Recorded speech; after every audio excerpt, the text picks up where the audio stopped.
Hi, my name is Tony, and I didn't have friends until the age of 29. I'm 30 now and I have a lot to show you, because this is how I made friends.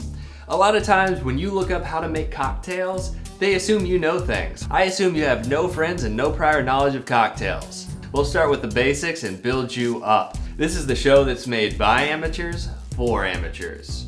Welcome to Tales of Cocktails.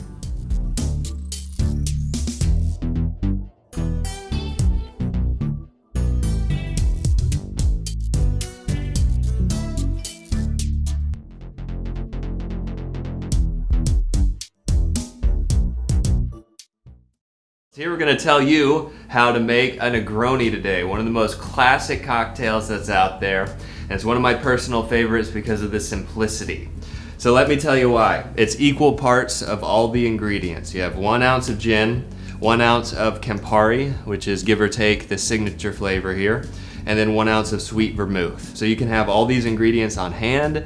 You don't really have to have fresh juice, which can kind of be a thing that keeps you from making certain cocktails, but it really helps to have this orange garnish. So we already have our ice in our stirring glass here. That's critical. You have some ice for your stirring glass. You have some ice for your rocks glass here. This is also the traditional glass for a Negroni.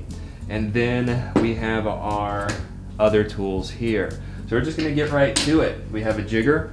We're gonna do 1 ounce of everything. You can do 3/4 of an ounce or 1/2 an ounce, depending on your appetite for this. It doesn't really matter, but 1 ounce keeps it simple. So getting started with this. This is the sweet vermouth once again. Pop this top and get it started. So sweet vermouth is a fortified wine, is what we call it. And one way to go wrong with a Negroni is to use out-of-date fortified wine. If you've ever had a wine bottle that just doesn't taste right because it's been open for a while, well, the same thing happens to fortified wine. So this one's been in the fridge. It's been open for about 15 days. It's pretty good, but it would be better if it was freshly opened, and it would be terrible if it was 2 months old and kept in bright sunlight. Here you have Campari. This is kind of an orange liqueur. It's got great visual properties that it brings to the drink. It's a little bit sweet, but very bitter. It's really hard to use Campari in any cocktail and have it not taste a little bit like a Negroni. It can be done, I'm just saying. And lastly here, you have gin. I like to use Beefeater. It's made in London still to this day, and it's just kind of an old reliable drink that you can use for gin anytime. So we have 1 ounce of everything in the stirring glass here. So then all you do is stir. What I like to do is just stir for about 15, 20 rotations. So 10, 11, 12, 13, 14, 15, 16, 17, 18. Good enough for me. And then you have a strainer. And you pour into the drink.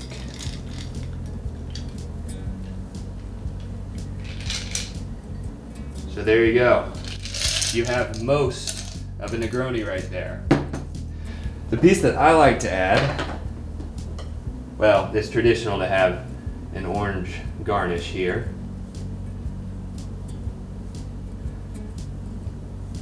And all you're doing is taking the top bit of the orange. You can do it in a much more pretty way than this right here, but this will do just fine. What I like to do is to express the orange oils directly into the drink. Now, if you were here, you would smell a very orangey flavor. You don't have to do this, and it does change the flavor a little bit, but in my opinion, it changes it for the better. So there you have it. This is a complete Negroni. Well, it's been fun. Till next time, cheers.